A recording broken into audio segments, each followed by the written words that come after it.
Hey everyone, tonight we're diving into something a bit more gnarly, literally. We're exploring the unsettling, jaw-clenching world of medieval dentistry, an era when teeth were yanked out with iron pliers, everyone reeked of bad breath, and pain relief was little more than a quick prayer and a strong drink.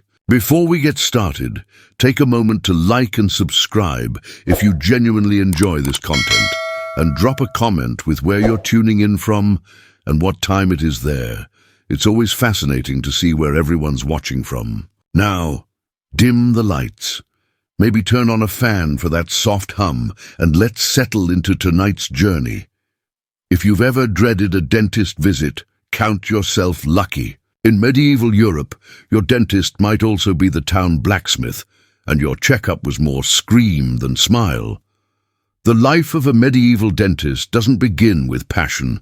It starts with stench. You're born into a one-room hut with a dirt floor, a thatched roof, and a family that treats foul breath as just part of daily life. No one brushes their teeth, toothbrushes don't exist, and soap is a luxury reserved for monks or the nobility. As a baby, you gnaw on hard bread crusts and dried roots because that's all there is. Teething isn't eased by chilled toys. It's soothed with ale-soaked rags and whispered hopes. Everyone thinks crying means you're growing strong, but really, your gums are inflamed and your first tooth will probably rot before it falls out. By 5, you've already watched a man spit out a molar mid-meal and keep chewing. Your grandmother keeps her pulled teeth in a pouch for luck, and your father's smile resembles a crumbling stone wall. No one's worried. It's just life. Then, there's the breath. Oh, the breath. Every adult reeks like a cavern of old cheese and regret. No one notices because everyone smells the same except you. You unfortunately have a sharp nose. It's your curse, and your calling. At 7, you watch the blacksmith yank out someone's tooth with tongs meant for forging horseshoes. The man screams, bleeds, then says, "Thank you." You ask too many questions, so they hand you a rag and tell you to mop up the blood. That's it. You're the assistant now. There's no ceremony, no title, but your fate is sealed. You're the one who doesn't gag at blood, the one who learns to boil pliers and swallow nausea. Congratulations. You're now the village's unofficial dental apprentice. Your toys are forceps. Your lessons are loud. Your games include molars dropped into wooden bowls with dull clinks. You don't dream of being a knight, a bard, or even a scribe. You dream of not flinching when someone screams inches from your face. And so your story begins, not in a white coat, but in a blood-stained apron, and with a destiny few would envy. Let's be clear. Dental hygiene in the Middle Ages was a fantasy, and if it ever existed, it probably died a horrible death centuries earlier. As a future village tooth puller, you grow up in a world where people clean their teeth with, well, nothing. If you're upper class or in a monastery, you might chew sticks or rinse with wine. But for most, it's just decay and hope. Toothpaste doesn't exist. Floss is unheard of. The concept that sugar harms your teeth, nobody's even imagined it. Even the word enamel isn't in the vocabulary. Peasants mostly consume hardship, but nobles love honey-laced desserts that destroy their teeth with flair. You, the child with a peculiar focus on teeth, begin to notice a pattern. Everyone's breath smells like something crawled in and died. Halitosis isn't a condition. It's a fact. You learn to talk from a distance, breathe through your mouth, which ironically makes it worse, and adapt. Children lose teeth young, not from age, but from infections or biting on pebbles hidden in bread. By 10, most already have missing teeth. It's accepted like muddy boots or flea bites. Sure, there are herbal remedies, chewing mint or rinsing, with vinegar if you can afford them, but most people just pray the pain ends before it spreads to the jaw and kills them. And gums? No one talks about them. They're red, swollen and bleed when touched. No one minds. The idea of gently brushing them would sound like sorcery. As an aspiring dentist, you become a fascinated observer. You poke around with sticks, learning which teeth are alive but loose and which are dead but stubborn. When asked what you want to be when you grow up, you answer simply, the one who stops the screaming. Because in your world, there are only two kinds of smiles, the toothless and the next in line. So how do you become a medieval dentist? Easy. You don't. There's no med school, no degree, no board certification. You learn by watching people suffer. And the best way to do that? Apprentice under the town's barber surgeon. He's not just a barber, he's the medieval multi-tool. He cuts hair, lances boils, sets bones, amputates limbs, and of course pulls teeth. Now you're his assistant. You sweep floors, restrain patients, and boil water, not for hygiene, but for dramatic effect. Your first week, you witness a leg amputation with a dull saw and leather strap. You faint twice. By week 2, you're holding a torch. By week 3, you're steadying heads as your mentor yanks molars with metal tongs. Ask too many questions, and you're promoted to cleanup. Blood, pus, teeth, and all. Your mentor is a practical man. If it's loose, pull it. If it's black, pull it. If they scream, pull faster. He teaches that speed is better than precision, that infection is God's decision, and that praying first increases your pay. No textbooks, just superstition and repetition. You learn which teeth twist out clean and which will snap in half and leave behind panic, tears, and broken tools. When things go south, you blame demons, diet, or the stars. Astrology is surprisingly popular in medicine, especially when nothing else works. Sometimes you help patch up battlefield wounds. Sometimes you handle leeches. But your mentor always saves tooth days for you. As he says, nothing humbles a man like bleeding from the face. Slowly, through screams and stains, you're becoming not a healer, not yet, but someone essential, a person who makes the pain stop for a price. Now, if you're picturing a neat tray of gleaming instruments, think again. A medieval dentist's tools look more like torture devices. And you're learning to wield everyone. First, the pliers, thick, rusted, heavy, meant for metalwork, not mouths. The handle reeks of old sweat, the grip is questionable, but if it yanks a tooth, it works. Then comes the tooth key, a crank that twists teeth sideways until they hopefully pop free. It often snaps them in half instead, leaving you to dig out the roots while the patient sobs. You also have hooks and scrapers. One looks like a shepherd's crook for snagging fragments. Another resembles a sharpened spoon to scoop out infection and pack the hole with moldy bread or ashes. Sterile? Not even close. There's also the mallet. Yes, a mallet for when nothing else works. Tap the tool against the tooth and pray. Hit it wrong and you might shift the jaw. These tools aren't labeled. Some were used on animals. Others, fished from streams. Most are inherited from your mentor, who got them from his mentor, and so on. One has a notch carved in the handle, could be a maker's mark, or a tally of unfortunate results. Cleaning is minimal, may be wiped occasionally, and pass through fire, not to sterilize but for show. Bloodstains are part of the patina.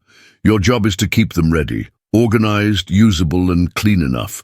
When someone stumbles in, clutching their face, they don't want small talk. They want you to yank fast and ask questions later. These aren't tools of medicine. They're weapons of mercy. And in your hands, they decide whether someone walks out smiling or not at all. Dental science didn't exist in the Middle Ages. But theories, oh, there were plenty. Tooth pain wasn't blamed on bacteria or cavities. No one knew what plaque was. Enamel sounded more like a chant. So what did people think caused toothaches? Worms. Tiny, invisible worms. Tooth worms burrowing through. Your molars like termites. If your tooth hurt, the worm was hungry. If it cracked, the worm had finished eating. As a young dentist, you're trained to nod wisely when someone asks, "Is it the worm again?" Of course it is. There's also the religious take. Tooth pain is God's punishment for lying, for vanity, for indulging in sweets. Your role, pull the sinful tooth, as if exorcising a demon. Patients often ask you to pray first. You do, partly to calm them, Partly because you're nervous too. You've seen infections swell into death. Surely the gods play a role. Your mentor, however, swears by roasted onions. Place one near the bad tooth, and supposedly the worm will crawl out. You only ever see steam and tears, but the patient believes it. That's what matters. Placebo, onion breath, and a little theatrical smoke, a medieval double cure. You even learn some worm-charming rituals. One involves whispering to the tooth. Another uses heated wax, herbs, and goat fat dripped near the gums. Spoiler, it doesn't work. But over time, you learn the truth, not about worms, but about belief. People need an explanation, even a strange one. It's easier to imagine a worm than accept rot, disease, and death. So you carry on.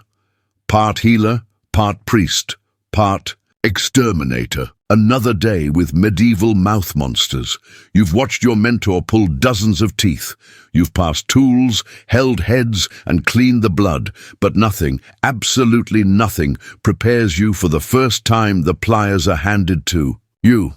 The patient is Edric, a middle-aged farmer. He's been in agony for a week. His wife says he can't eat, sleep, or pray. He's desperate enough to let a teenager take the tooth. You try not to shake as your mentor steps back, arms crossed, apron stained, and says, "Go on." Wine, herbs, and cloth, you pack the wound and wrap his head.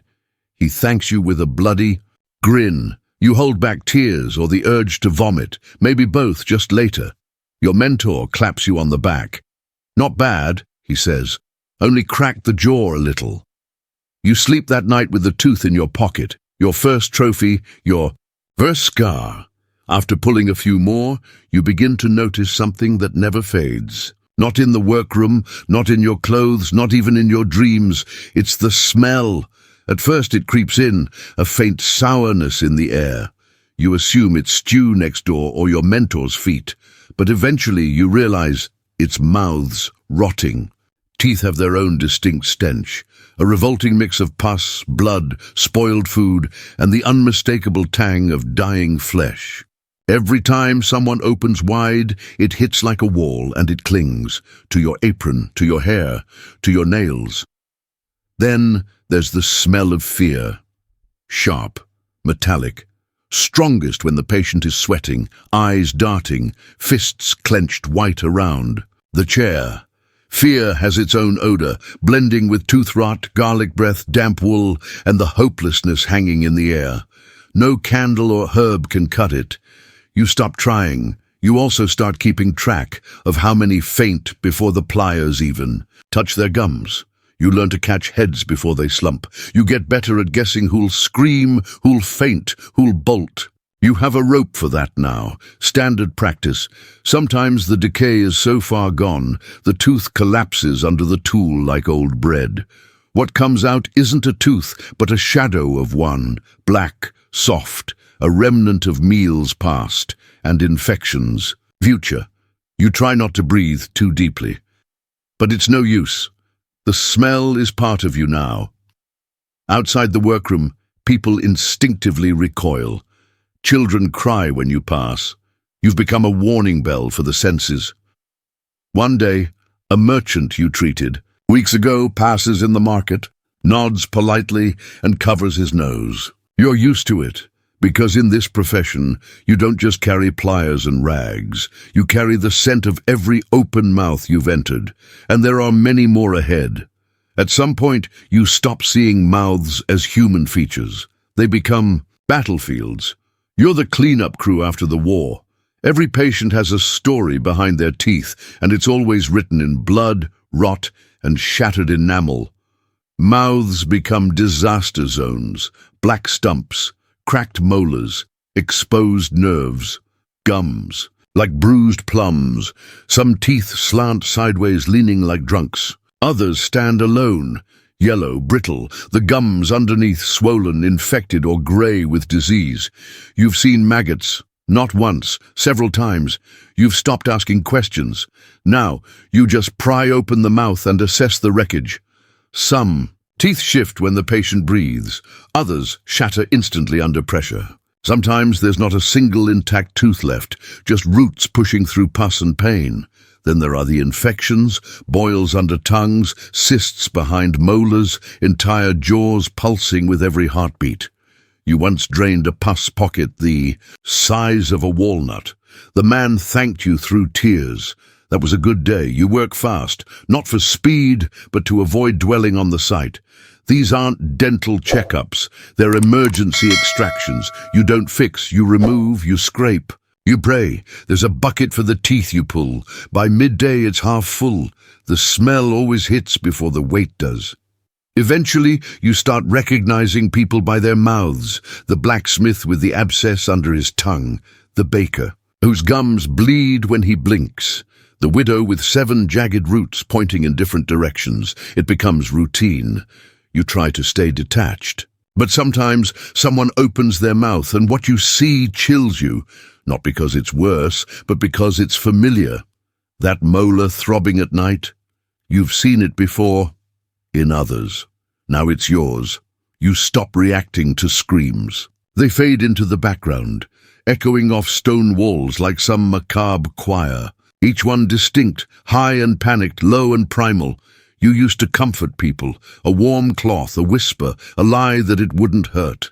That stopped after your 5th extraction, when a man bit through your glove and sobbed the whole time. Now, you don't pretend. You don't have anything to ease the pain anyway. No anesthesia, rarely even herbs. Just wine, leather straps, and the emotional numbness only this job breeds. If they're lucky, they have someone strong nearby to hold them down. The method is simple. Pry the mouth open, find the culprit, twist, pull, or break. They cry out. They thrash. They call on saints, but you don't stop, because stopping makes it worse. Some scream before you touch them. Some go stiff, too terrified to move. You've seen fainting, vomiting, even soiling. You kept working through it all. Sometimes they scream your name, not out of gratitude, but in rage. You've been called a demon, a butcher, a devil in boots. 1. Man swore you were hell's punishment for gluttony. You took it as a compliment. Afterward, most patients don't thank you. They stagger out, bloodied and dazed. A few nod, fewer pay. Those who walk away with their jaw intact. That's your version of a 5-star review. But no one forgets you. In a world with no comfort, you're the one who trades agony for slightly less agony. People will always scream for that. It was only a matter of time. You've handled hundreds of patients, screaming, flailing, fighting.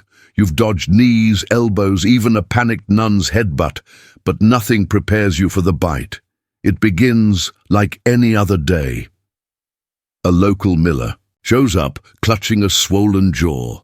"Just pull it," he growls. Classic tough guy. You position him, whisper a half prayer, and begin inspecting the molar, a mess of cracks and decay. You don't even use the pliers yet. You prod gently with your finger. That's when it happens. He clamps down, hard.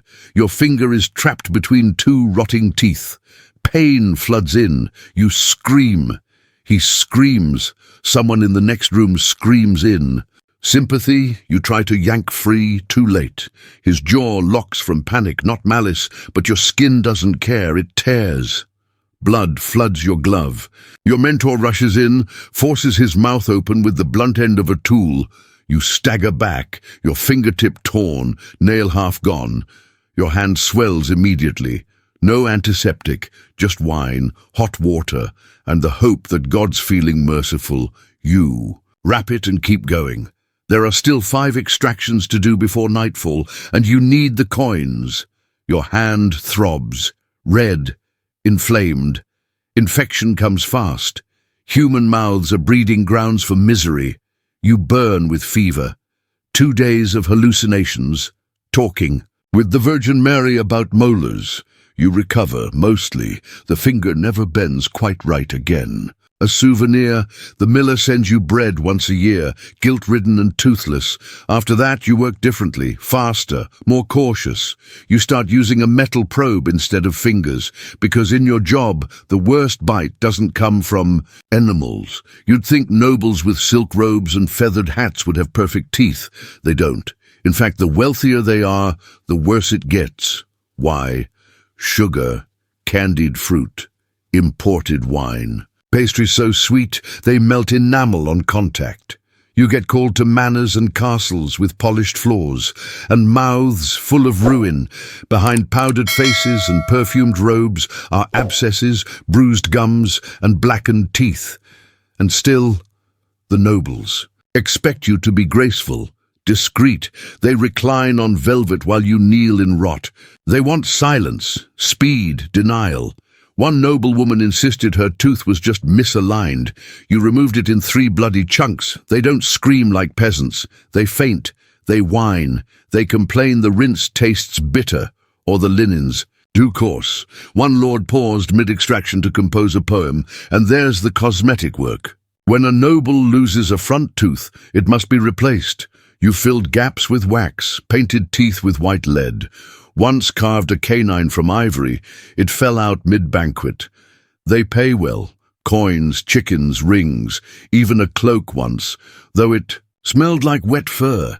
They expect favors, secrets, and flattery. You oblige because every time a baron opens their mouth expecting perfection, and you find the same festering pit as any beggar, you're reminded decay doesn't discriminate, rot is democratic.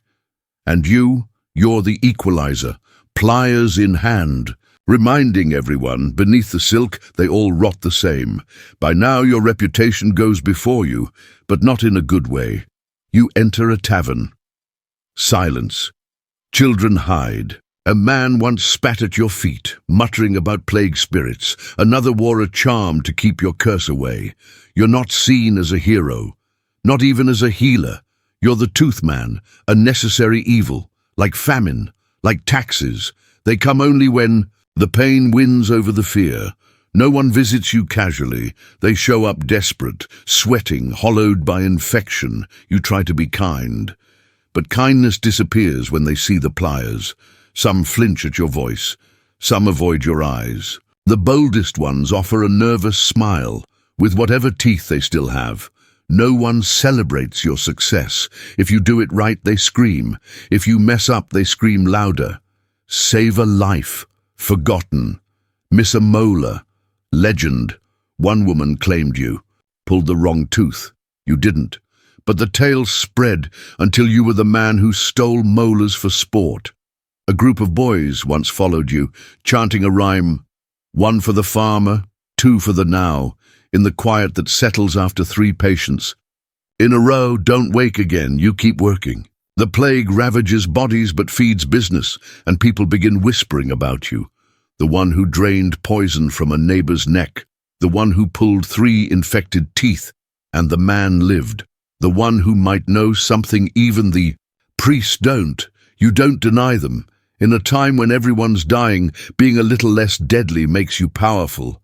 So you keep cutting, draining, packing wounds with mold and muttering prayers. You barely sleep.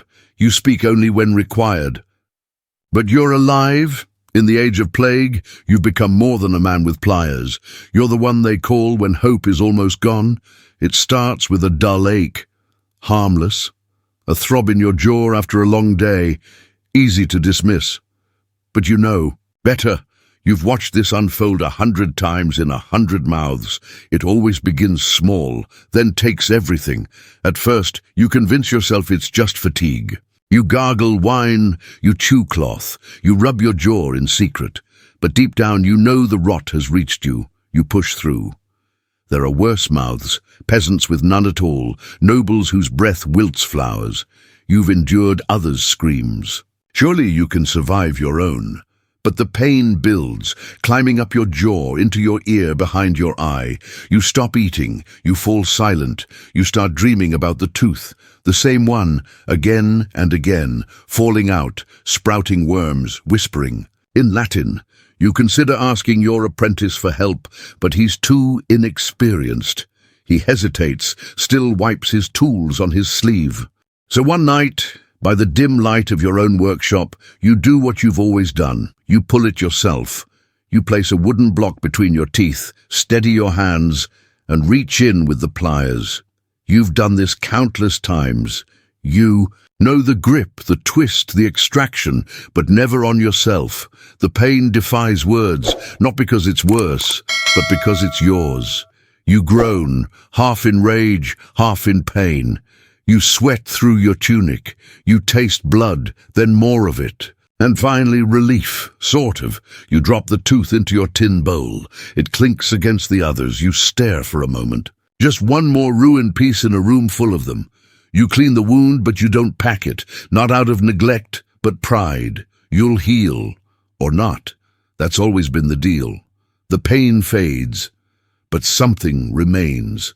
For the first time, you fully understand what every scream meant. Now you carry it. Not just in your hands, but in your hollow jaw.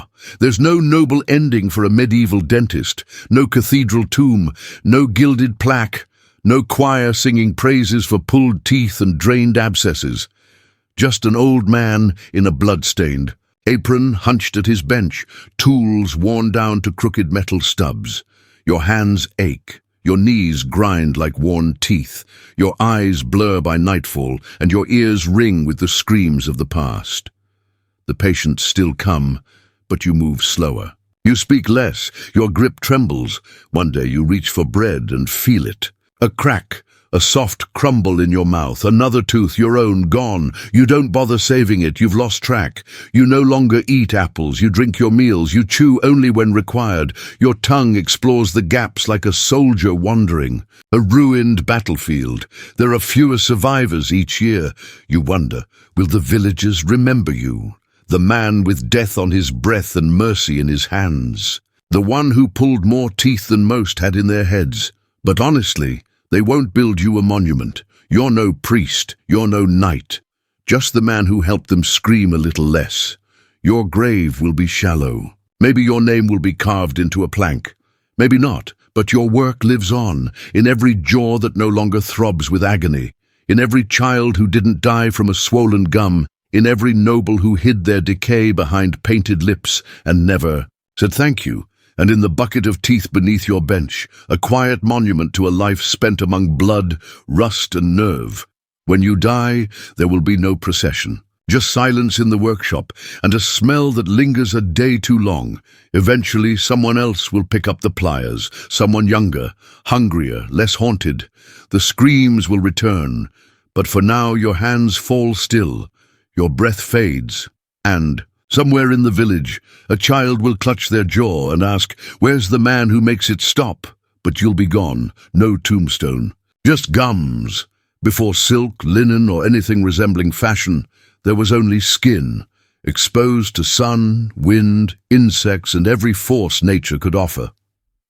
In early human history, clothing wasn't for style, it was for survival. The first humans faced brutal environments and had to improvise quickly.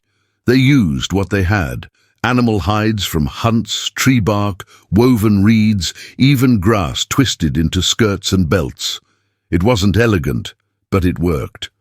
Clothing began not as expression, but as armor. A predator's fur could keep you warm in winter, but also made you smell like prey to the next beast. Still, warmth beat appearance. We wrapped raw skins around us, tied them with sinew or vines and hoped it was enough. But soon, even these basic covers started to hold meaning. The one wearing the largest bear pelt, probably the one who killed it. The woman in a finely woven grass skirt, maybe a healer or elder.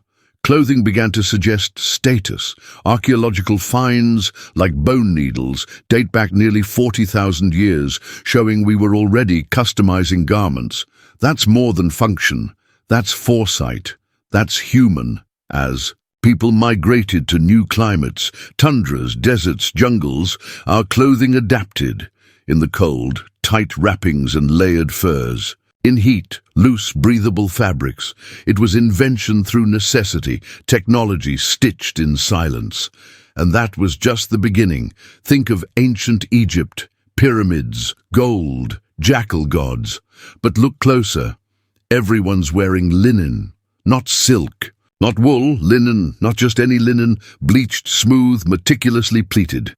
Egypt's hot, dry climate made linen ideal. Lightweight, breathable, layered without stifling, made from flax, linen required serious labor.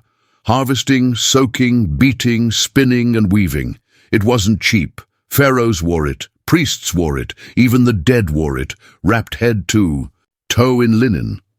To Egyptians, clothing mattered in life and death. Your garments helped define your identity in the afterlife. Well-dressed mummies weren't just preserved, they were spiritually equipped. Elite Egyptians wore sheer, pleated tunics, dyed white, a symbol of purity and divinity. Workers wore simpler kilts, sometimes just cloth tied at the waist. Still, linen's cool utility was appreciated.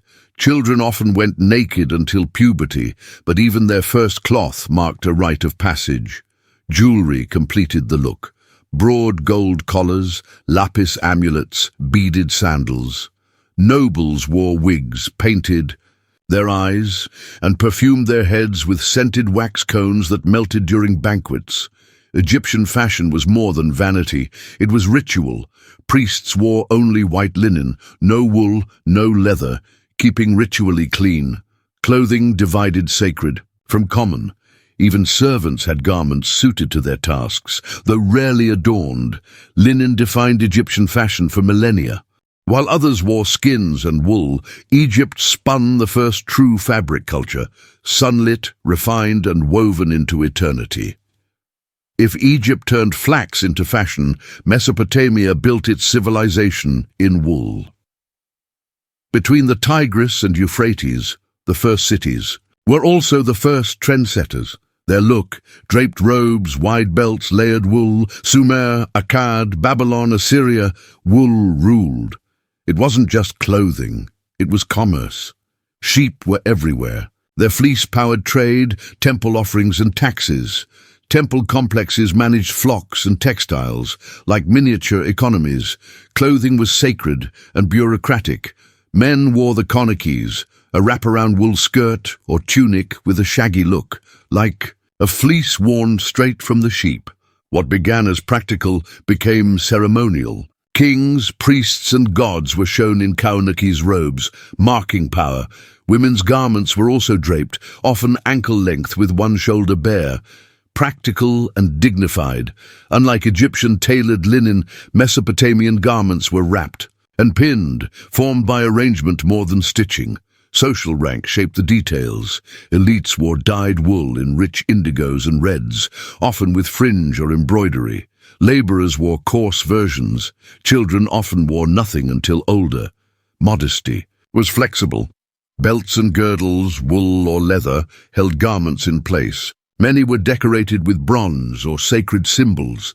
Headwear was common, conical caps, headbands, turbans, all markers of identity. Soldiers and messengers wore simple leather headgear. Priests and royals wore more ornate forms.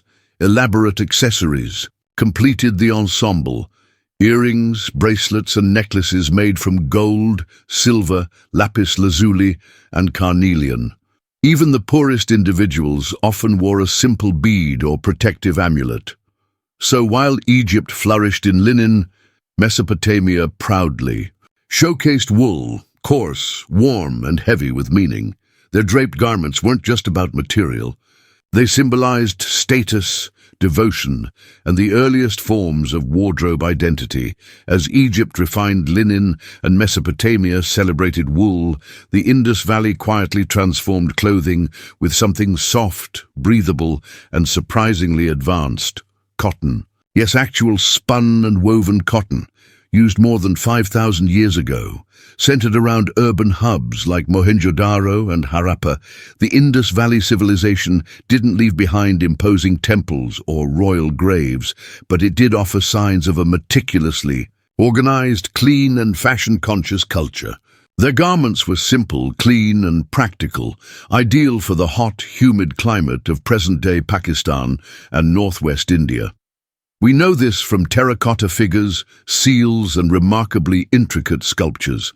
Men typically wore short kilts or cloth wraps tied at the waist, while women donned longer draped clothing, sometimes over one shoulder, an early form of the sari. Both men and women favored minimal yet elegant attire that allowed ease of movement and comfort in the heat. And yes, they were the earliest known civilization to cultivate cotton. This was more than innovative, it was groundbreaking. Cotton's lightness and breathability made it perfect for daily use, especially compared to the heavier animal-based fabrics used elsewhere. The Indus people spun, wove, and likely dyed their cotton using natural materials, perhaps indigo or turmeric. Both native to the area, minimalism didn't mean monotony. Many female figurines showed detailed jewelry, bangles up their arms, earrings, and beaded necklaces. Hairstyles were often styled or braided, and decorative combs and cosmetic containers found during excavations suggest daily grooming habits. One of the most iconic artifacts is the bronze sculpture of the dancing girl, dating back to around 2500 BCE. She wears only a few bangles, yet her confident posture and adornments speak volumes about cultural values, elegance and minimalism in harmony.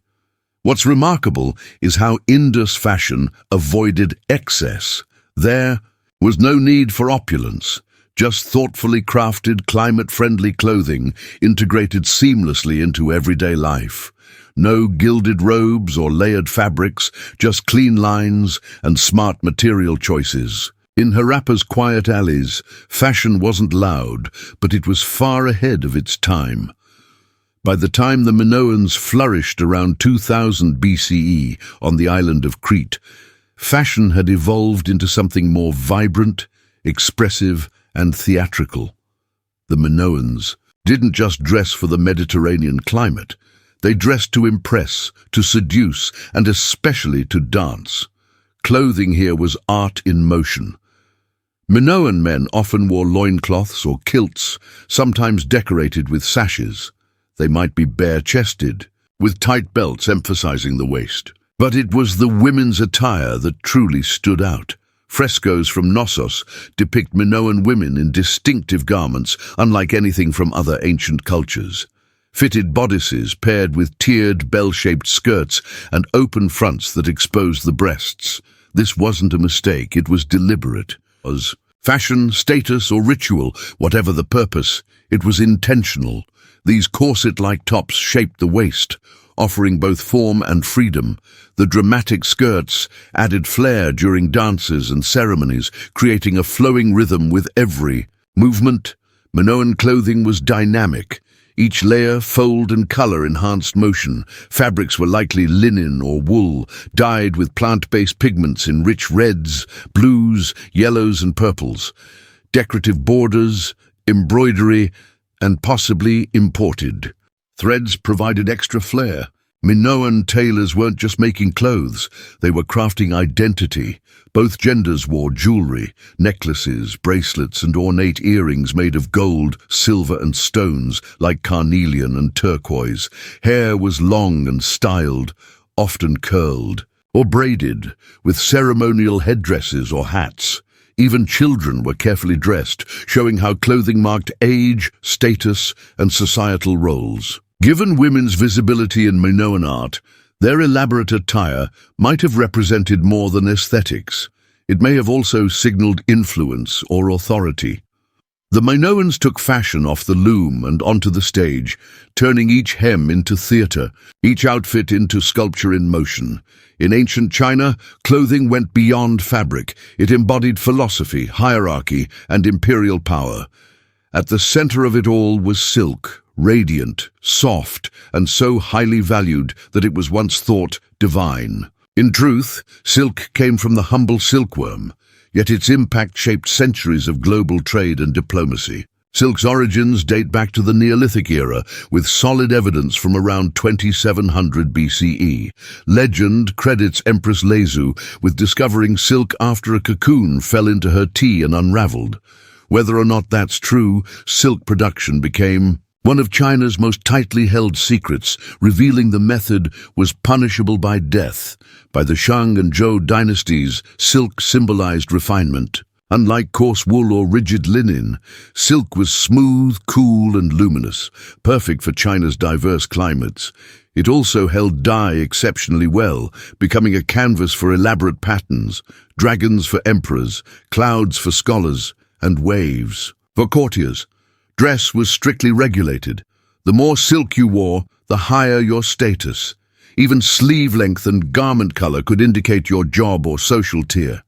Commoners were banned from certain colors and weaves, while nobles glided through palaces in garments that quietly radiated authority. During the Han Dynasty, 206 BCE, 220 CE, silk became a diplomatic tool. It was offered to nomads given in tribute and traded westward along the Silk Road, which was named after it. Elite Chinese garments included layered, wide-sleeved robes with sashes. Even how a robe folded left over right was culturally significant. Women's clothing featured high-waisted skirts, long sleeves, and hair ornaments. Men's attire reflected grace and restraint in line with Confucian values. Clothing was meant to express moral character and cosmic harmony.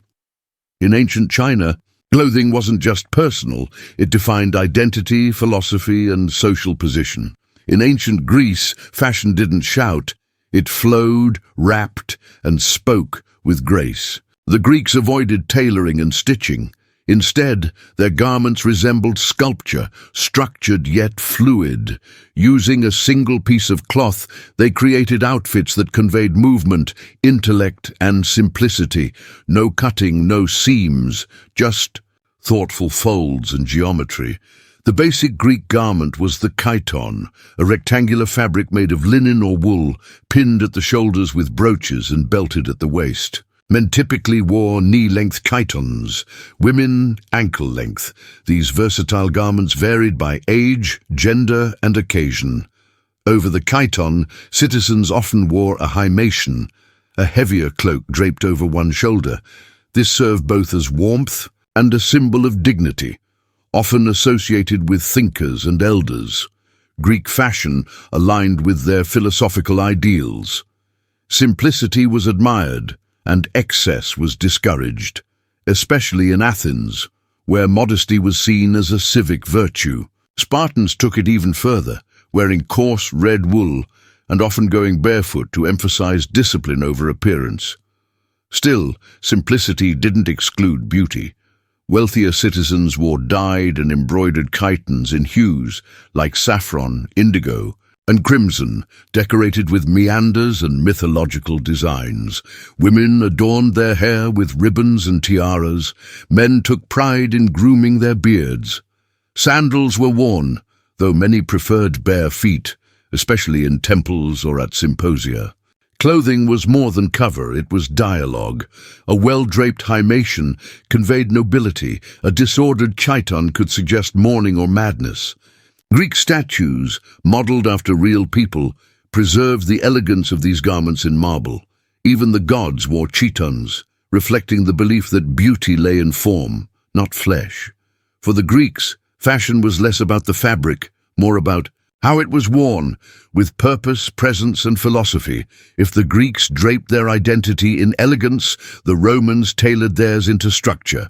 Roman clothing was not just functional, it was legal, symbolic, and a direct expression of Roman identity. What you wore in Rome revealed your rank, citizenship, and even your place in political life. The toga was Rome's most iconic garment, a vast, semicircular woolen cloth, up to 20 feet long, wrapped meticulously around the body. It was heavy, unwieldy, and required training to wear correctly, which was precisely the point. Only Roman male citizens could wear the toga, making it a marker of status and superiority. Togas varied by color and style. The plain white toga virilis was worn by adult citizens, the toga praetexta, with a purple border, by magistrates and priests. The fully purple toga picta, with gold embroidery, was reserved for emperors and victorious generals. Purple dye, extracted from the murex sea snail, was so costly it rivaled gold in value. However, most Romans didn't wear togas daily. The tunic, a belted wool or linen garment, was the everyday standard, short for men, long for women, slaves. and laborers wore plain tunics, while senators' tunics featured broad purple stripes, latus clavus. Even the width of a stripe could distinguish a senator from a knight. Women wore stolas, sleeveless dresses layered over tunics, fastened at the shoulders and belted at the waist. Married women added a palla, a rectangular shawl for modesty and mobility. Among the elite, appearance meant power. Fabrics grew brighter, jewelry more ornate, and hairstyles increasingly elaborate with each generation. Footwear also signaled status. Soldiers wore caligy, senators wore red shoes, and house. Slippers denoted leisure. Even enslaved people had specific clothing, which could be upgraded if their owners wanted to display wealth. In Rome, nothing about fashion was arbitrary. Every garment proclaimed something about gender, class, morality, and ambition. It was citizenship turned textile, woven into daily life and worn like a scroll of status. As the Roman Empire declined and togas faded, a new wave of fashion emerged from the so-called barbarians. Though the Romans labeled them Goths, Franks, Celts, Saxons, and Vandals, brooches and pins, dyed in vivid reds, blues, and greens sourced from plants and minerals, were popular accessories. Patterns like checks and stripes began to emerge, hinting at the later development of Celtic tartans. Clothing also served as a marker of tribal identity and allegiance. Brooches, belt buckles, and fibulae were not merely decorative. They carried symbols of family lineage, mythological references, or social rank. The Celts, for instance, created elaborate metalwork that fused art with function. Grooming varied by region and role. Warriors wore long hair and beards. Women often styled their hair in braids, and some tribes even practiced facial tattooing. Jewelry made from bronze, amber, and glass was common and worn by both men and women. By the time the Western Roman Empire collapsed, what had once been dismissed as barbarian dress had evolved into the blueprint for medieval European fashion, layered, woolens built for daily survival rather than ceremony, yet still rich in symbolic meaning and cultural pride. From linen kilts of ancient pharaohs to the woolen cloaks of early kings, clothing in antiquity didn't just clothe individuals. It wove together entire civilizations. Queen Tati was born into a world not consumed by fire, but by ambition, betrayal, and the relentless contest of empires vying over the fragile terrain of the Levant. Her homeland, the kingdom of Amurru, wasn't a dominant force like Egypt or the Hittite Empire. Instead, it was a modest, fractured territory often caught in the geopolitical tug-of-war of stronger neighbors, viewed more as a strategic buffer than a sovereign entity. Located in present-day western Syria and northern Lebanon, Amurru was a land of hills, trade routes, and conflicting loyalties. Tati likely entered the world in the 14th century BCE, during a time when Amurru was already diplomatically volatile, tossed between Egyptian pharaohs, Mitanni warlords, and the ever-expanding Hittites. Governing such a region required finesse and resilience. Whether Tati was born into royalty or married into it, she would have been trained early in diplomacy, ceremonial conduct, and the art of survival. In Amurru, queens were not ornamental figures. They were negotiators, symbols of continuity, and at times the cohesive force within a divided court.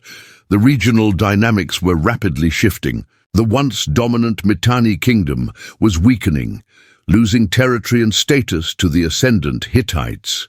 Egypt, under Amenhotep III and later Akhenaten, still considered Amurru part of its sphere of influence.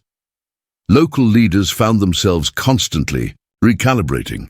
Should they remain loyal to Egypt, take their chances with the Hittites, or attempt to hedge between the two? Tati came of age amidst this uncertainty. As a woman rising to prominence in a male-dominated political world, her emergence is remarkable. Her presence in Hittite diplomatic records, not as an anonymous consort, but as a recognized participant in royal correspondence, speaks volumes. She held authority in a time when women's names were rarely preserved in historical documents. Tati's inclusion indicates that she was more than a passive figure. She was an active participant in high-stakes diplomacy. In the tumultuous world of the late Bronze Age, alliances were fragile and political maneuvers could be ruthless. Yet Queen Tati appears not as a footnote, but as a named political figure, an extraordinary detail for a woman of her time. Her presence in Hittite archives, particularly in discussions concerning Amuru's future, is revealing. During her rise, Amuru's leadership faced a critical decision: remain loyal to Egypt or pivot toward the expanding Hittite Empire. Egypt had long considered Amuru a vassal, while the Hittites were steadily absorbing Egypt's northern allies. This precarious moment is when Tati's name surfaces. The Hittites were in active negotiations with Amuru's ruling class, and Tati was involved. Some interpretations of these texts suggest she may have served as a regent or co-ruler, possibly during a succession dispute or following the death of a king. Her involvement was clearly more than ceremonial. She carried enough influence that the Hittite Empire acknowledged her role. Tati's political presence also highlights the adaptable nature of authority in smaller states like Amuru. Unlike larger empires, such as Egypt or Assyria, where women were typically excluded from governance, smaller kingdoms sometimes permitted or required queens to assume leadership when dynastic stability faltered. While we have no statues or portraits of Tati, the traces she left in diplomatic texts provide a more enduring testament, proof that she operated among kings, emissaries, generals, and warlords, holding her own in an arena dominated by men. 2. Understand Tati's world is to step into a vortex of geopolitical conflict. Her kingdom, Amuru, sat delicately positioned among three competing powers: the rising Hittite Empire to the north, Egypt to the south, and the declining Mitanni to the east. Each posed a different risk or opportunity. Egypt, under the late 18th dynasty, had long seen Amuru as part of its imperial system. Pharaohs, such as Thutmose III and Amenhotep III, installed local rulers, demanded tribute, and expected loyalty. But Egypt's grip was slipping, particularly during Akhenaten's reign, when internal religious upheaval distracted the regime from external affairs. Meanwhile, the Mitanni, once a major regional power, were disintegrating. Military defeats and internal conflict left them vulnerable, and their former allies began to reconsider their loyalties. Amuru, once a Mitanni vassal, now stood increasingly isolated. Enter the Hittites, led by Suppiluliuma Perfa, a brilliant and assertive monarch who aimed to expand southward. He launched a series of military campaigns through the Levant, dismantling Mitanni control and capturing key cities. His objectives were straightforward: dominate trade routes, erode Egyptian authority, and incorporate Amuru into his expanding domain. This was the tightrope Tati had to walk. Supporting Egypt could provoke Hittite aggression. Backing the Hittites might alienate pro-Egyptian factions, and relying on the crumbling Mitanni was increasingly untenable. Yet even amid this pressure, Queen Tati maintained a visible political presence. Her involvement in Hittite diplomatic talks suggests she was carefully evaluating each move, aware of the risks that came with every passing trade caravan. Her rule, or regency, took place during one of the most unstable periods of the late Bronze Age. But instead of being swept away by chaos, Tati seems to have endured through it, not by overpowering rivals, but by navigating wisely. At some point during her leadership, a major shift occurred. Amuru officially broke away from Egyptian control and aligned with the Hittite Empire. This decision was strategic and transformational. It redefined the kingdom's diplomatic standing, sparked anger in Egypt, and bound Amuru to one of the most intricate alliance systems of the ancient world. Suppiluliuma, a master of both warfare and diplomacy, had been methodically drawing Levantine territories into his orbit through force and persuasion. When Amuru's leaders, likely with Queen Tati playing a central role, chose to join the Hittite sphere, the arrangement was formalized through a treaty. This agreement, preserved in Hittite cuneiform records, primarily names a male ruler, likely Teti's husband or close relative, but her appearance in accompanying diplomatic correspondence suggests she was more than a bystander. She may have been instrumental in managing both foreign diplomacy and internal opposition. The treaty outlined specific obligations. Amuru would become a Hittite vassal in exchange for protection from Egypt and local unrest. This wasn't a symbolic gesture. It was a survival pact. Egypt saw the defection as treasonous. The Amarna letters, a series of clay tablet communications between Egypt and its vassals, hint at diplomatic outrage and demands for loyalty.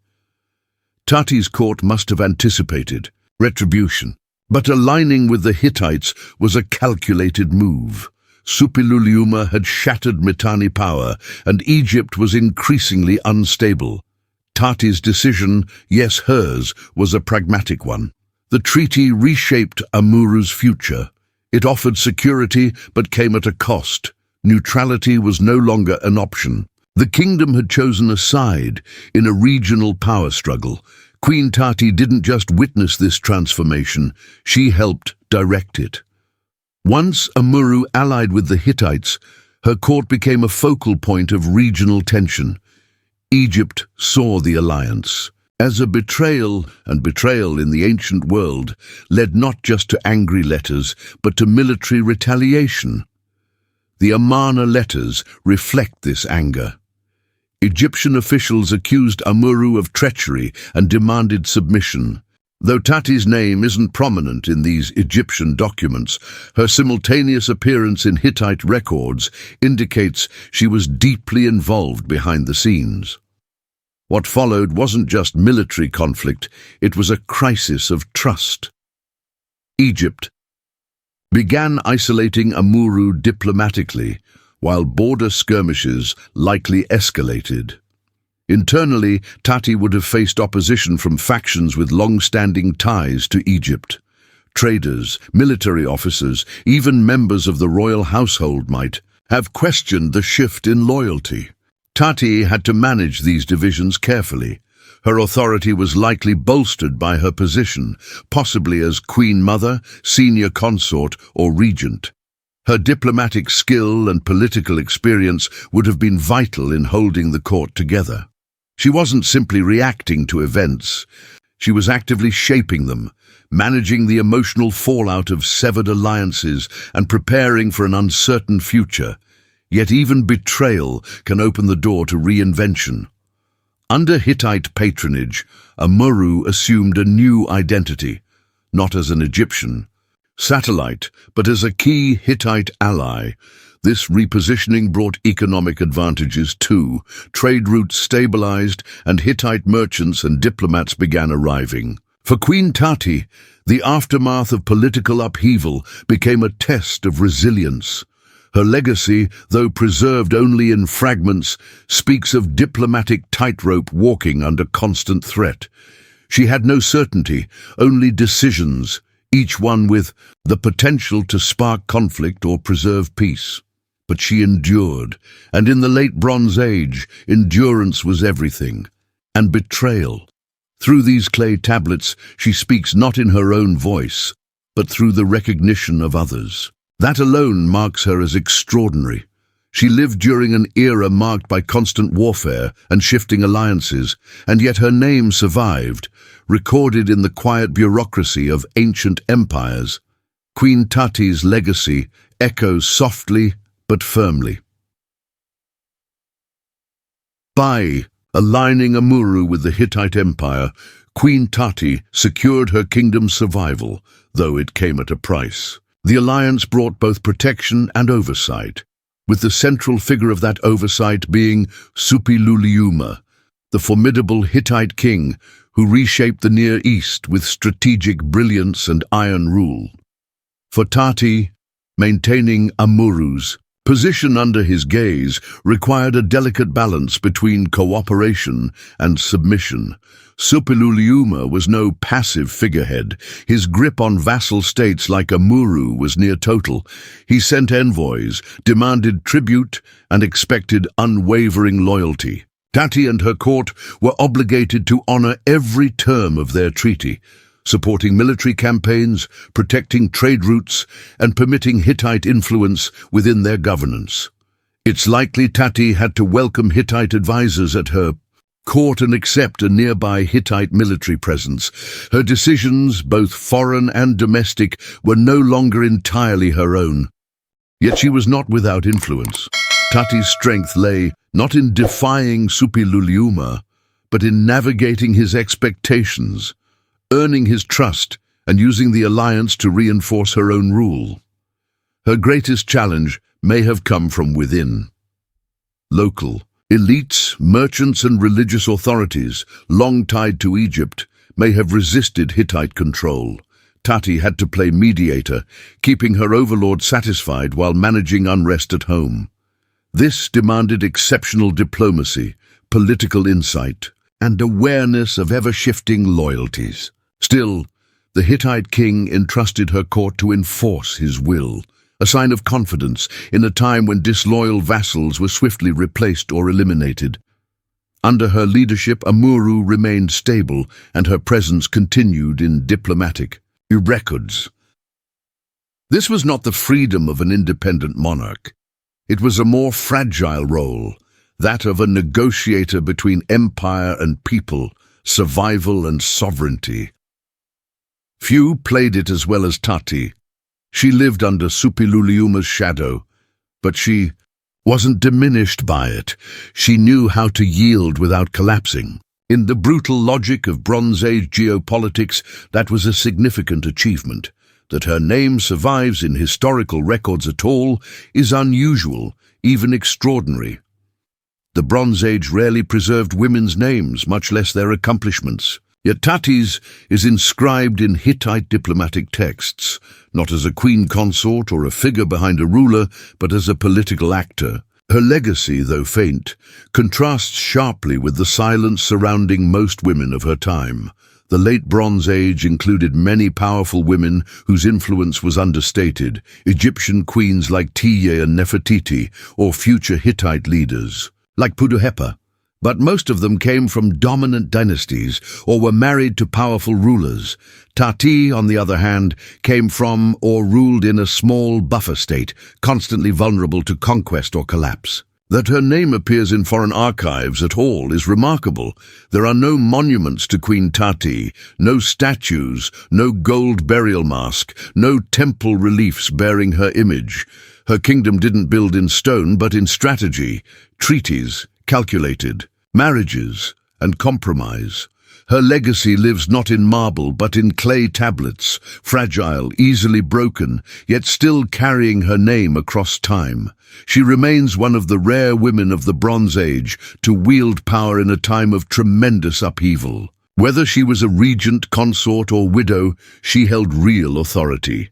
She endured wars between empires, betrayal by allies, and political turbulence without losing her hold on power. More importantly, her life refutes the assumption that women of the ancient world were always passive observers behind male rulers. Tati was neither passive nor erased. She was recorded, remembered, if only briefly, by scribes who typically wrote only of kings. Her story is a reminder that history often forgets, but not always completely. Even the faintest voices, when pressed into clay, can echo through the ages. Tati's final years are veiled in silence. The records stop mentioning her, and the clay tablets that preserved her story give way to signs of greater instability, the unraveling of a once-connected world. As the late Bronze Age neared its end, the region's networks of trade, diplomacy, and royal alliances began to fracture. We don't know how or when Tati died. There's no surviving record of her burial or inscriptions commemorating her rule. But we do know that Amuru, like many other kingdoms of the time, was about to be consumed by a wider collapse. Modern historians refer to this as the Bronze Age collapse, a decades-long period between 1200 and 1150 BCE marked by destruction, population decline, and cultural disintegration. One by one, the great powers fell. The Hittite Empire dissolved. Mycenaean cities were abandoned. Fires swept across settlements from Anatolia to Canaan. The causes remain debated: war, famine, climate change, earthquakes, internal uprisings, or invasions by the mysterious sea peoples.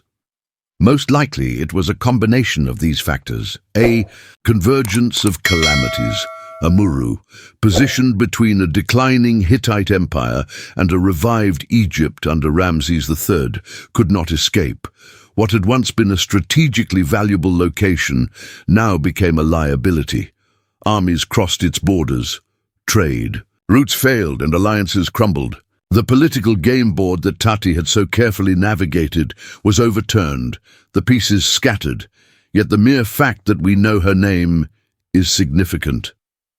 Tati may have faded from the center of history, but she likely governed during one of its most volatile and defining moments. Her choices, alliances, and strategies left echoes long after she vanished from the historical record. Ultimately, Queen Tati was not the founder of an empire or the matriarch of a grand dynasty. She was something rarer, a political survivor in a disintegrating world.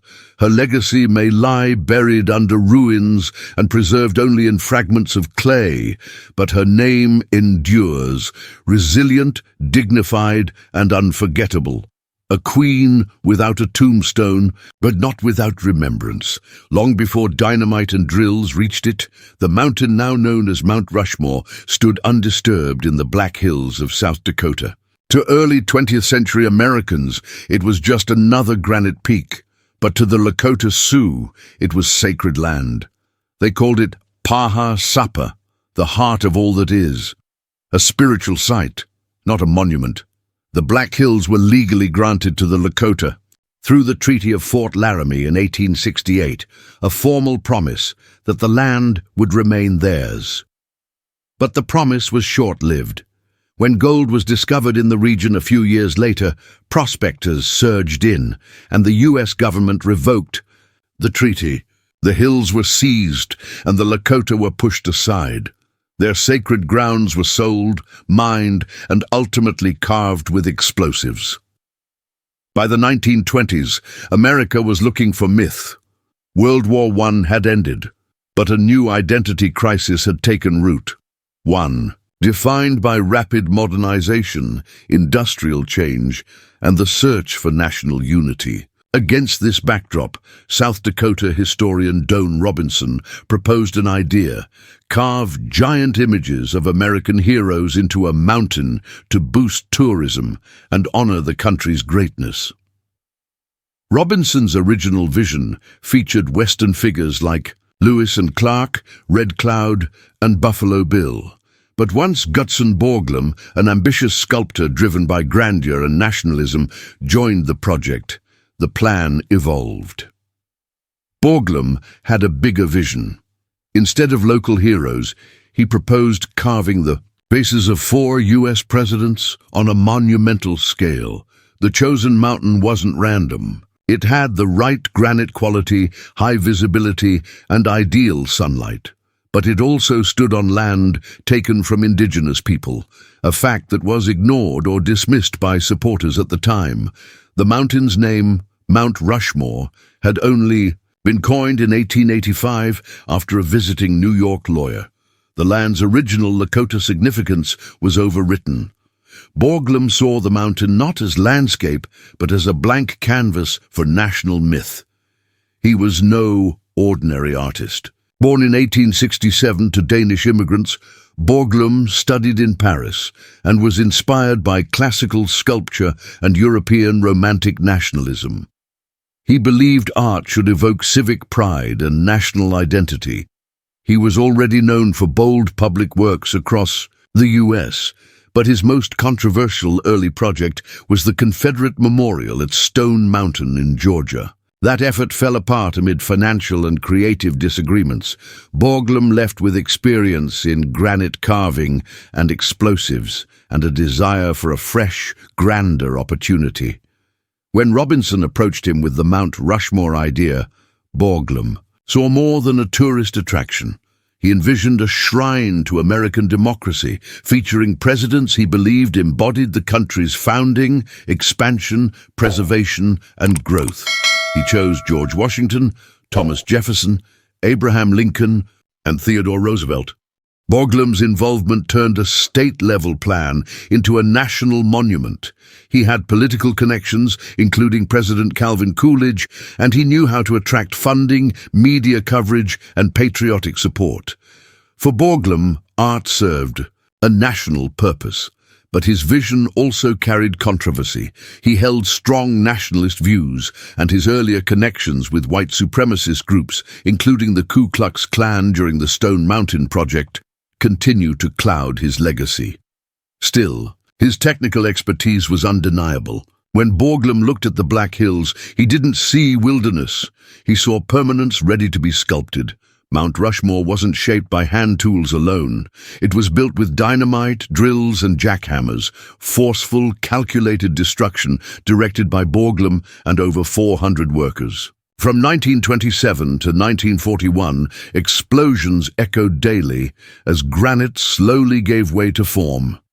The first face carved was George Washington's, both for symbolism and practical layout. His 60-foot likeness set the template for the rest. Carving into granite was a challenge. Unlike marble, granite is hard, brittle, and difficult to sculpt. Borglum's team relied on a precise combination of artistic design and engineering expertise. Each stage began with careful blasting, and finally, Roosevelt, the mountain transformed into a national myth. It wasn't just about resemblance, it was about idealism. These weren't merely men, they were symbols, chiseled from the same stone as the nation's founding myths. Yet behind every explosive charge and chisel stroke was a contradiction, a monument to freedom carved into stolen land by men struggling through economic despair. To millions, Mount Rushmore is a patriotic emblem, a stone-carved shrine to democracy, but for the Lakota Sioux it represents a wound. The monument was carved into the Black Hills, or Paha Sapa, a region held sacred by the Lakota long before the first dynamite shattered the cliffs. This was no ordinary granite to them. It was hallowed ground. The 1868 Treaty of Fort Laramie had granted the Black Hills to the Lakota people indefinitely, but after gold was discovered just a few years later, the U.S. government reneged. Soldiers moved in, settlers followed, and the land was seized, along with the core of Lakota cultural and spiritual life. By the time sculptor Gutzon Borglum arrived with blueprints and scaffolding, the Lakota had lost more than territory.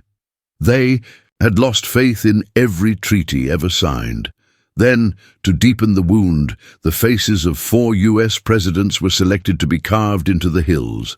Among them, George Washington and Thomas Jefferson, 2 figures closely associated with indigenous displacement and settler expansion. From the Lakota perspective, Mount Rushmore isn't a tribute, it's a desecration. It symbolizes broken treaties, land theft, and the erasure of native sovereignty. In contrast, nearby Thunderhead Mountain features another colossal sculpture, the Crazy Horse Memorial, commissioned by Lakota leaders as a counter-monument. Still, unfinished but growing each year, it tells a different story. The Lakota were not consulted when Mount Rushmore was proposed.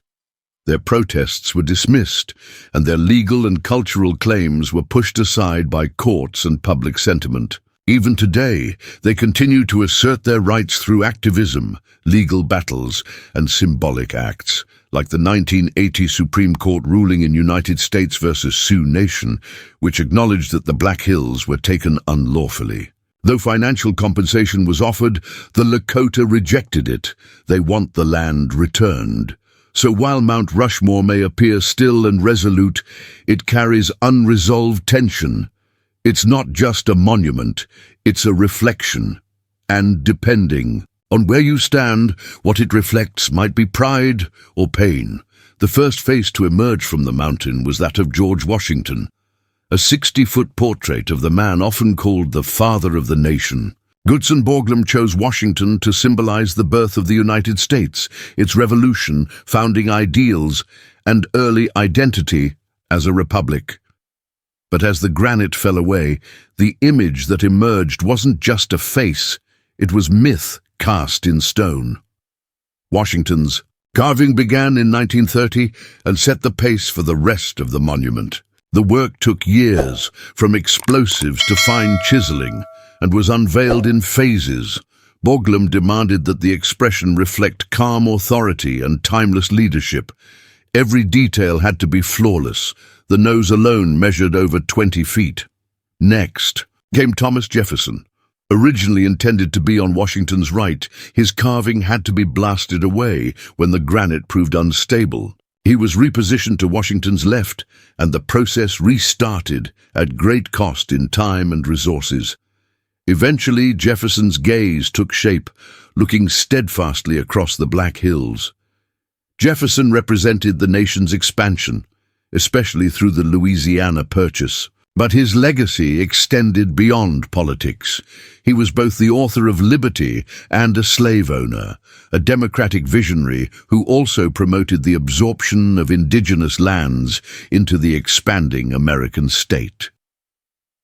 To carve these two founders into Lakota, sacred land, was not just symbolic, it was provocative. Washington had led military actions against native tribes. Jefferson had designed policies that encouraged westward expansion, paving the way for decades of displacement. Yet to many Americans, these men embodied reason, liberty, and the Enlightenment principles that informed the Republic. Borglum saw them as godlike figures, their faces meant to endure for centuries and look ahead to the country's future with solemn permanence. With Washington and Jefferson complete, Mount Rushmore began to take form, not just as a collection of portraits, but as a narrative of American identity.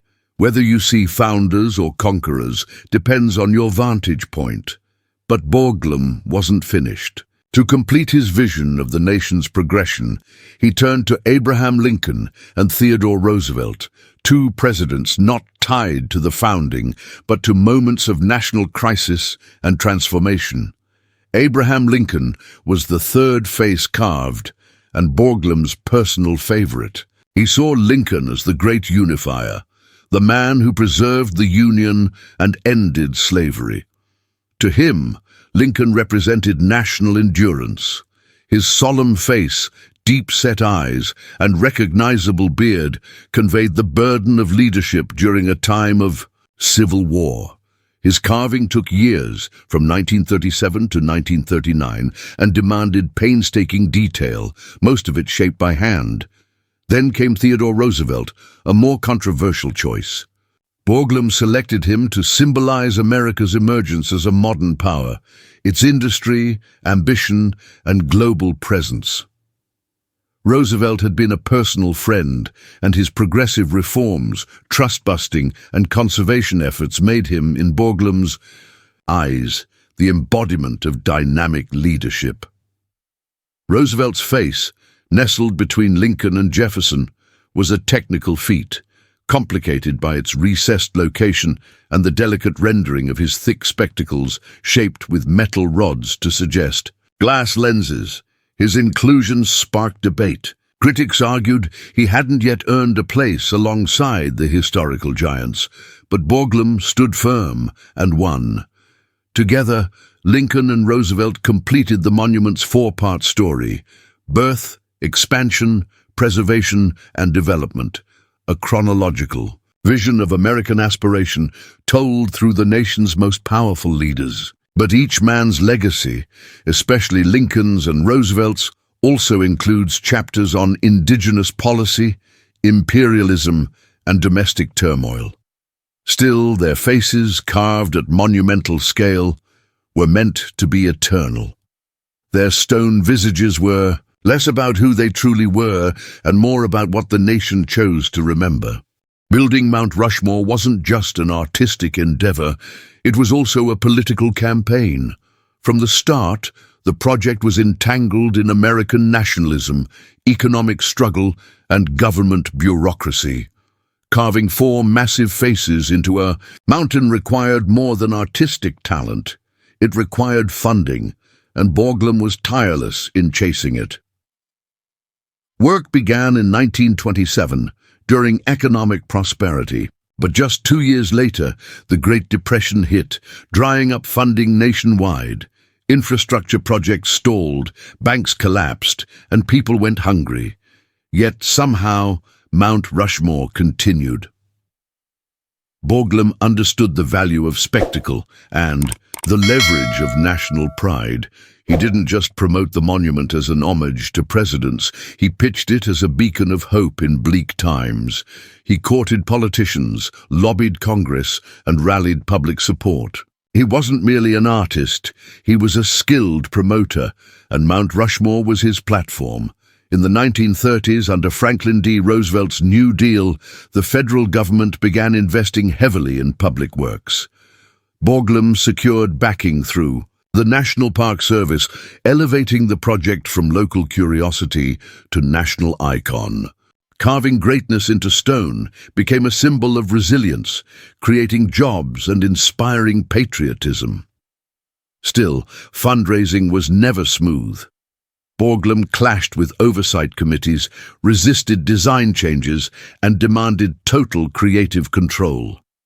He often exaggerated progress to attract more support and even proposed ambitious expansions, like full torsos, a grand entrance, and a massive hall of records behind the figures. None were realized. Public opinion was divided. Some saw the project as a proud reminder of American endurance. Others criticized it as indulgent, especially during economic hardship. Many questioned the political choices behind the monument.